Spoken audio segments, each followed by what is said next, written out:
11 Show Caption Hide Caption, visitors looking at new technologies at AUSAs exposition, October 11, 2017. Photo credit David Vergun. View original. Washington. Getting effective, cutting-edge technologies into the hands of warfighters has often been a slow and laborious process, said Stephanie B. Easter.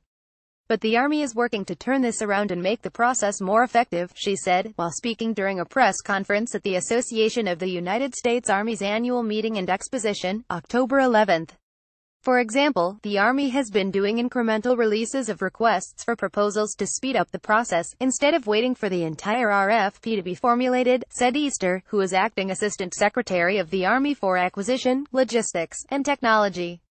Industry likes doing it that way, she said, and the incremental approach gives them more time to collaborate. Another effort, Easter said, is that within the acquisition community, the Army is trying to ensure that new employees have all their certifications and training in place on the first day they start work. Similarly, she said, those leading acquisition efforts should have well-rounded experiences, such as having worked in the private sector or possibly as warfighters as well. Besides efforts to streamline acquisition, the Army is now trying to sort out which of the 800 current programs of record it really needs, because sustainment of those programs is expensive, and outdated programs are ineffective against near-peer adversaries. We want the latest and greatest capability early on, she said. Finally, Easter said, there needs to be a culture change within the acquisition community that emphasizes honesty with everyone about what works and what doesn't. No one wants their failed program of record to be a case study at Defense Acquisition University, but we need to share what goes right and what doesn't, she said. Ellen M. Lord, Undersecretary of Defense for Acquisition, Technology and Logistics, said she totally agrees with Easter's assessment and solutions and added some of her own. For starters, DoD needs to take more programs of record that aren't joint in nature out of DoD hands and return responsibility for them back to the services, said Lord, who has 33 years of corporate experience in the automotive and aerospace industry.